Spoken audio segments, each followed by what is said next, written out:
E aí, tudo bem? Hoje a gente vai desvendar uma fórmula bem antiga, mas que, olha, é absurdamente poderosa para contar histórias que mexem com a gente de verdade. Vamos nessa decodificar Aristóteles e a emoção. Já parou para pensar nisso? O que faz uma história grudar na cabeça da gente? Por que a gente chora, sente aquele frio na barriga com o que acontece com um personagem? Qual é, afinal, o segredo para criar um impacto emocional que dura, que fica com a gente? Pois é. Acredite se quiser, a resposta para isso foi escrita, documentada há mais de 2000 anos. Foi um filósofo grego, Aristóteles, que na sua obra A Poética, basicamente analisou e descreveu pela primeira vez essa receita para criar histórias com o máximo impacto emocional possível. Então, no centro dessa receita toda, a gente encontra o primeiro ingrediente, que é fundamental. E não é um personagem qualquer, não. É um tipo muito, mas muito específico. O herói trágico. E o mais legal aqui é que o herói trágico não é um vilão, um cara mau, e também não é um santo perfeito. É alguém que a gente consegue se identificar, sabe? Uma pessoa que tem uma boa reputação, que é até admirada, mas que por algum motivo simplesmente despenca da felicidade para completa desgraça. E aqui tá o pulo do gato. Essa queda não acontece porque o personagem é malvado. Ela vem do que Aristóteles chamou de amartia, que é basicamente um erro grave, uma falha de julgamento, uma falha fatal. E isso torna tudo ainda mais trágico, né? Porque não é sobre um monstro se dando mal. É sobre alguém bom que cometeu um erro terrível.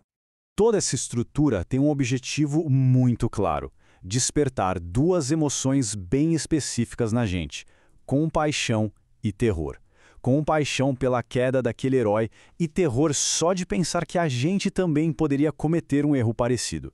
E Aristóteles percebeu que esse efeito fica ainda mais forte quando o conflito acontece entre gente próxima, tipo dentro da mesma família. Ok, agora vamos sair um pouco do personagem e olhar para a estrutura da história. Aristóteles analisou as duas grandes formas de narrativa séria da época dele: a tragédia, que era feita para o palco, e a epopeia, que eram aqueles poemas narrativos gigantescos. E as diferenças que ele apontou são bem nítidas, né? A tragédia é super concentrada, a história idealmente acontece em um único dia, já a epopeia, bom, não tem limite de tempo. Fora que a tragédia mistura a narrativa com música, com o visual do espetáculo, enquanto a epopeia é só narrativa mesmo com um único tipo de métrica. Então, com essas duas formas de arte na mão, Aristóteles se propôs a resolver uma questão que era o grande debate dos críticos daquela época. A pergunta era: qual delas funciona melhor? Qual é, no fim das contas, a forma de arte mais elevada, mais eficaz? A grandiosidade de uma epopeia ou a intensidade de uma tragédia?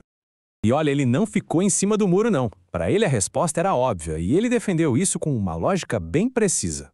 O raciocínio dele é mais ou menos assim. Primeiro, a tragédia já tem tudo que uma epopeia tem, em termos de história e personagem. Segundo, ela ainda tem mais, porque adiciona a força da música e do espetáculo. Terceiro, como ela é mais curta e focada, a unidade dela é muito maior. E por último, tudo isso junto cria uma experiência muito mais intensa. Resumindo a história, a tragédia faz tudo o que a epopeia faz, só que de um jeito mais eficiente e mais potente. É uma arte mais concentrada e justamente por isso ela consegue provocar aquele prazer da catarse, da compaixão e do terror de um jeito muito mais direto, muito mais intenso. E tudo isso leva a gente a uma reflexão final que mostra como essa fórmula de 2000 anos ainda faz todo o sentido hoje. Pensa bem, qual personagem dos filmes ou das séries atuais se encaixa perfeitamente nesse molde do herói trágico? Alguém com uma boa reputação que cai por causa de um erro fatal. Fica aí a pergunta.